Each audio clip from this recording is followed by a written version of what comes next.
우리는 지난 주일 부활주일을 맞았고 이제 부활의 주님을 나의 구주로 모시고 살아가게 되었습니다.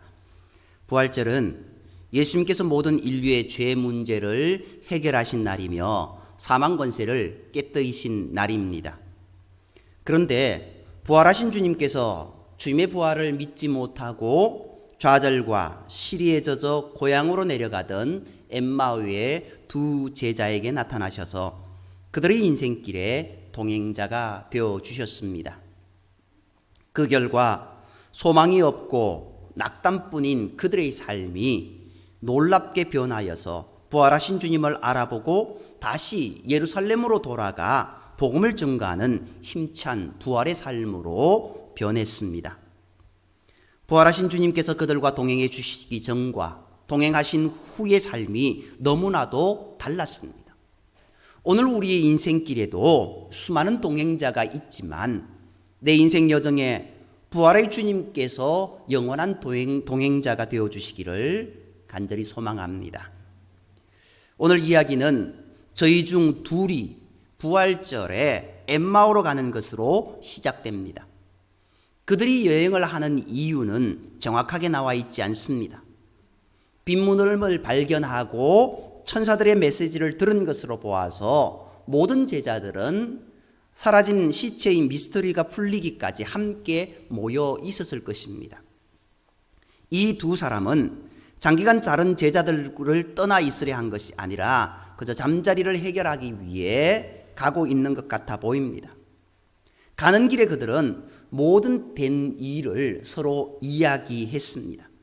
십자가의 처형과 그들의 소망이 좌절된 것에 대해 그리고 또한 빈문에 대한 여자들의 그런 모든 이야기였습니다. 그들이 이야기할 때 예수님께서 가까이 이르러 그들과 동행하셨습니다. 그들이 보기에 그분은 예루살렘에서 유월절을 경축하고 이제 집으로 돌아가는 또 한 명의 순례자로 보였습니다. 누가는 그 상황을 이렇게 말합니다. 저희의 눈이 가리워져서 그인 줄 알아보지 못하거늘. 한동안 엠마오로 가는 두 사람은 아직 예수님이 누구신지 알아보지 못했습니다.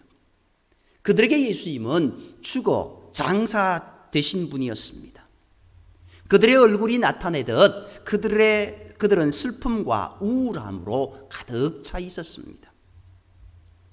당신이 예루살렘에 체류하면서도 요즘 거기서 된 일을 혼자만 알지 못하느냐라고 이 사람들이 예수님께 이야기합니다. 이 질문의 의도는 예수님의 십자가 처형이 그 유월절 기간 동안 온 예루살렘의 화제거리였다라는 겁니다. 그런데 왜 그것을 모르느냐라는 겁니다. 글로바는 그 낯선 사람에게 예수님에 대해 자세히 알려주려 애썼습니다. 그가 예수님을 하나님과 모든 백성 앞에서 말과 일에 능하신 선지자라고 묘사한 것은 대단한 찬사였습니다. 하지만 부활이 그토록 분명하게 보여주는 것은 예수님은 선지자보다 훨씬 더 크신 분이었다라는 겁니다. 그분은 그리스도셨습니다. 그분은 주가 되셨습니다. 베드로는 후에 오순절 때 이 예수를 하나님이 주와 그리스도가 되게 하셨다라고 선포했었습니다. 한편 두 제자의 실망감은 충분히 표현되었습니다. 우리는 이 사람이 이스라엘을 구속할 자라고 바랐노라라고 말합니다. 이 두 사람이 염두에 두고 있는 구속은 무엇보다도 정치적인 것이었습니다. 그들은 이스라엘을 로마의 압제에서 해방시켜줄 사람을 찾았던 것입니다. 이러한 소망들은 성금요일 사건들에 의해 완전히 산산조각 나고 말았습니다. 그러나 그들은 예수님이 십자가에서 이루신 것이 바로 구속임을 깨닫지 못했습니다. 그들은 예수님이 자신이 고난받으시고 죽으실 뿐 아니라 또한 제3일에 다시 살아나리라고 말씀하셨다는 사실 또한 무시했습니다.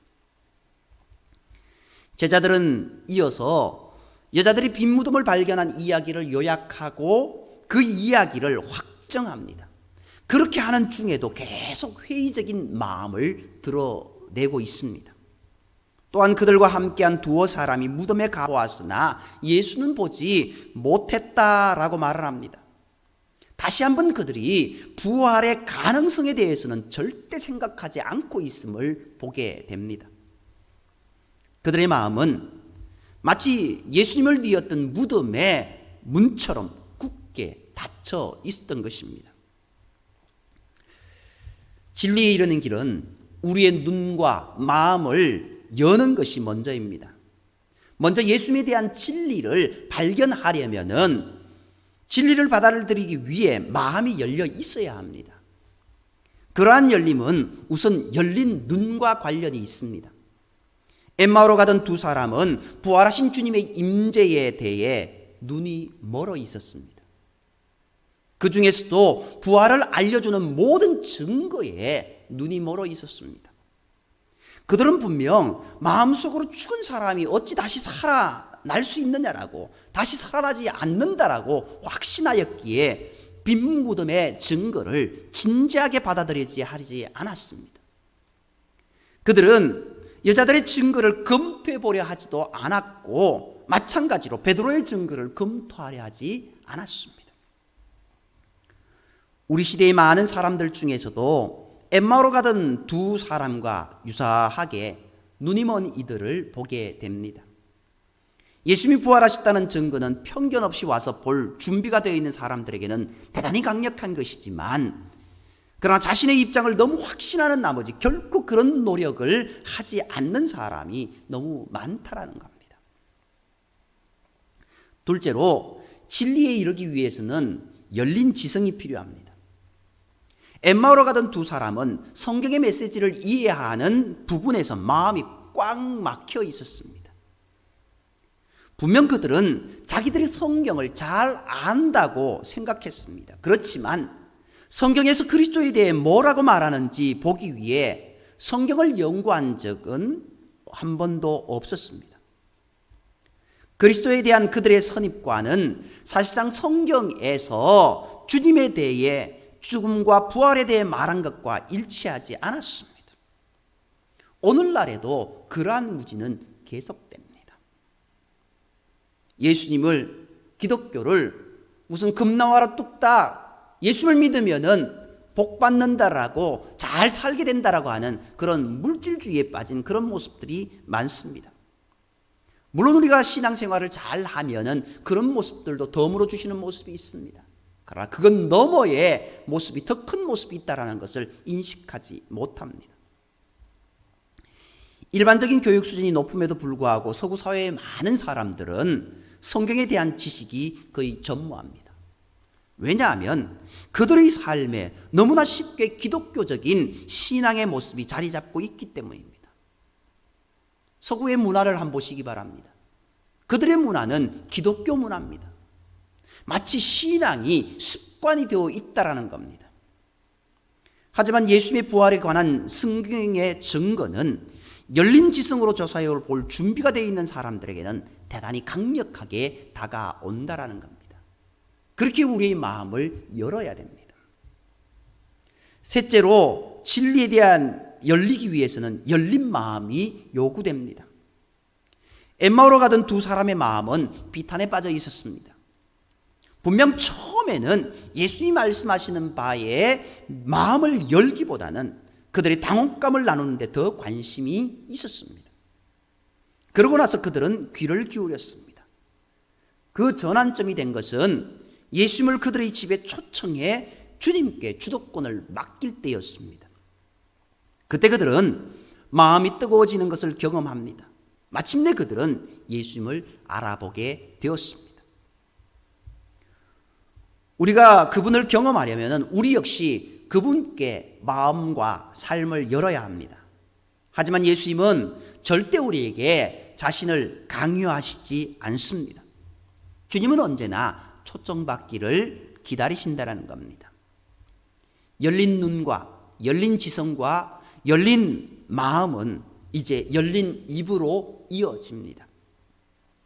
엠마오로 가던 두 사람은 예수님을 알아보게 되자 그 소식을 자기들만 알고 있을 수가 없었습니다.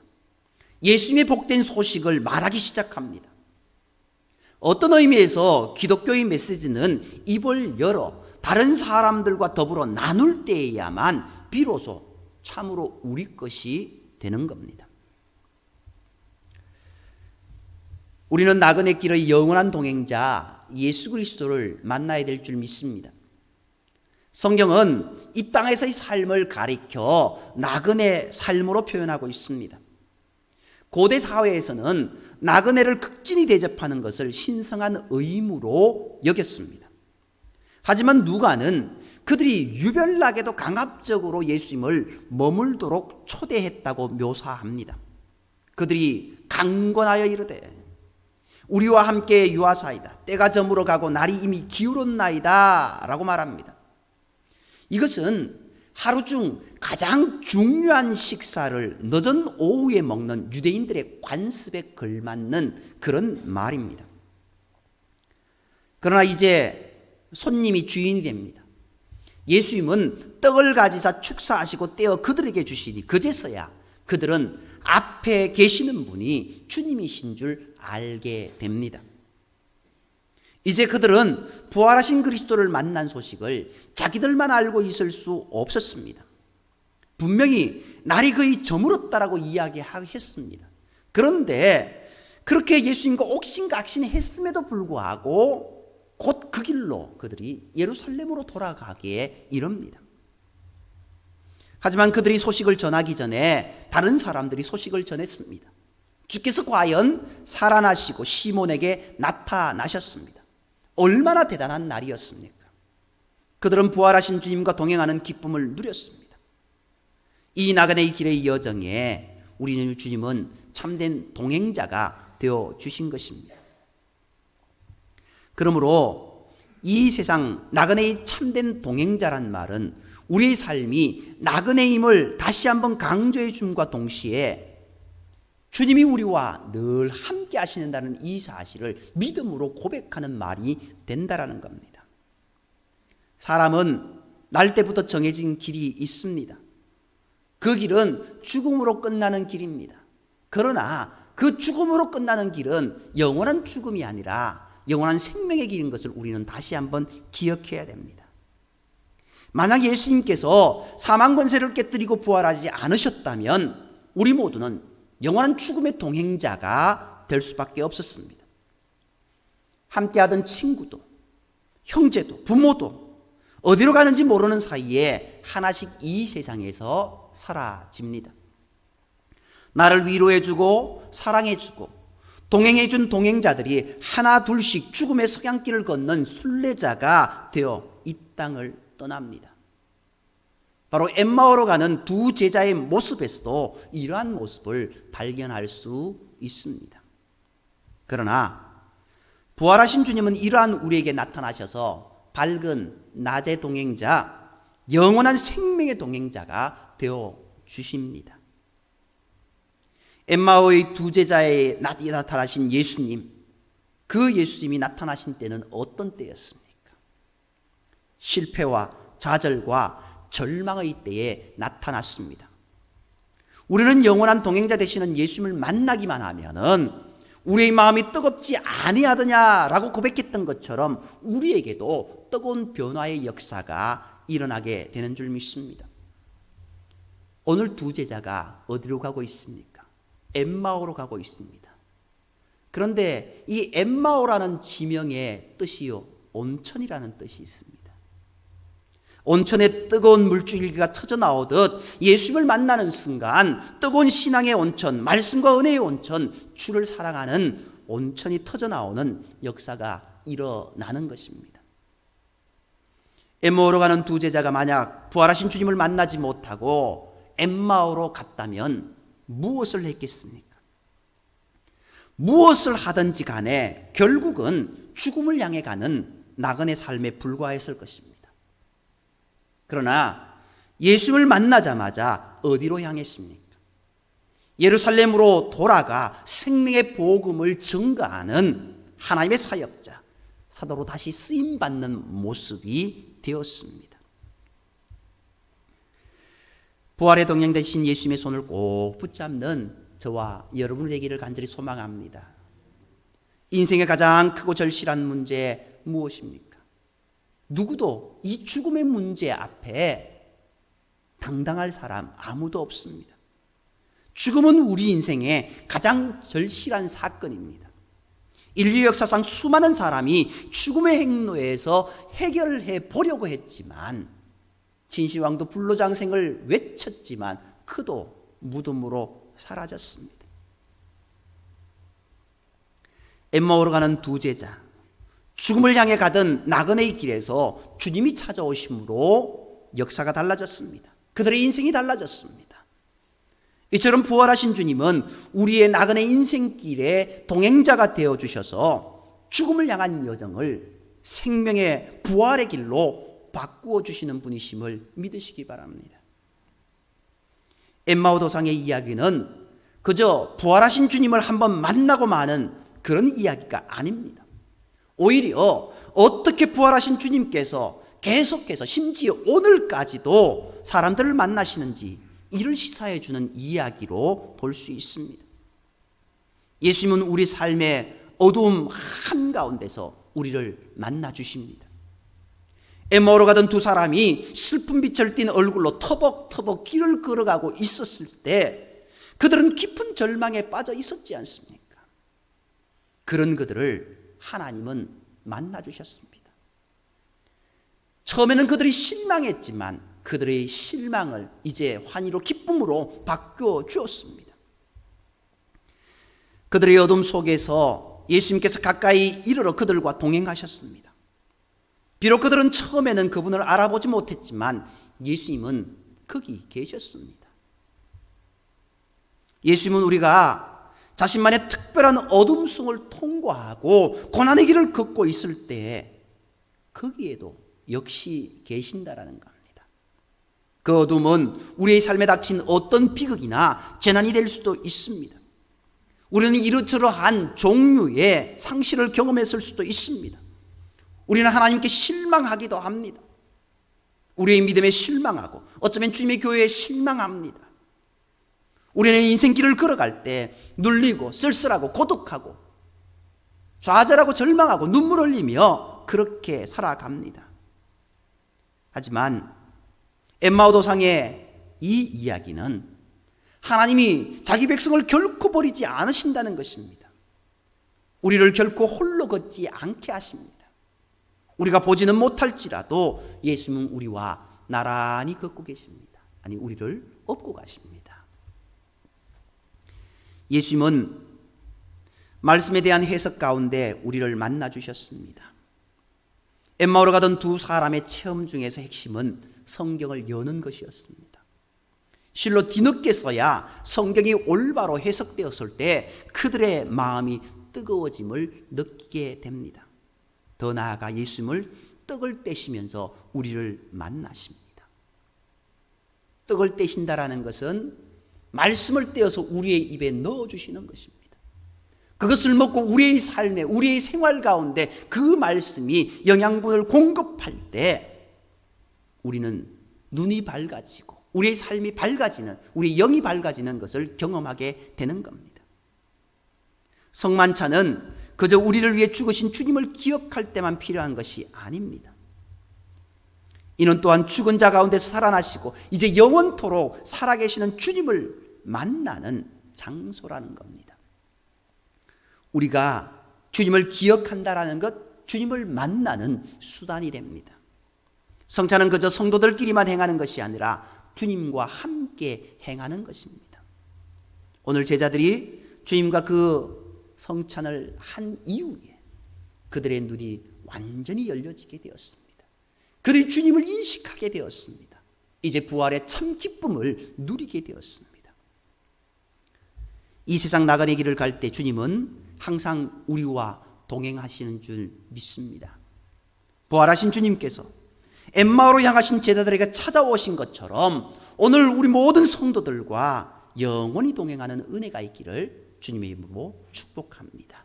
기도드리겠습니다. 사랑관의 하나님, 날마다 힘들고 어렵다고 외치고 있는 이때입니다. 마치 엠마오로 가는 두 제자가 슬픈 빛을 띠고 절망과 좌절에 터벅터벅 걸어가는 그 내리막길 인생을 걸어가는 그 모습처럼 우리의 삶도 하나님이 어디 계시냐라고 절망하고 좌절하고 괴성을 치르며 나아가는 우리의 삶의 모습은 아닙니까? 하나님 용서하여 주시고 우리의 눈을 열어주시고 우리의 마음을 열어주시고 우리가 하나님의 뜻을 바로 깨닫고 주님만 바라볼 수 있는 은혜를 허락하여 주옵소서. 그래서 이제 부활하신 주님이 나의 마음속에 찾아오시고 부활의 능력을 온전히 믿음으로 고백하며 우리가 주님 주신 참된 기쁨 가운데 살아갈 수 있는 은총을 허락하여 주옵소서. 주님이 나와 늘 동행하고 계시건만 나는 주님을 인식하지 못하고 나는 주님을 느끼지 못하는 어리석은 인생 아닙니까? 주님, 이제 이 어리석은 인생, 이 무감각증을 다 깨뜨려 주시고 주님과 손 꼭 붙잡고 믿음의 길을 걸어갈 수 있는 인생이 되게 인도하여 주시옵고 영원한 주님의 동반자로 동행자로 살아갈 수 있는 우리의 삶이 되게 인도하여 주옵소서. 우리의 구원자요 우리의 영원한 동행자 되신 예수 그리스도의 이름으로 감사하며 기도드립니다. 아멘. 우리 말씀을 기억하면서요 442장 찬양 드리겠습니다.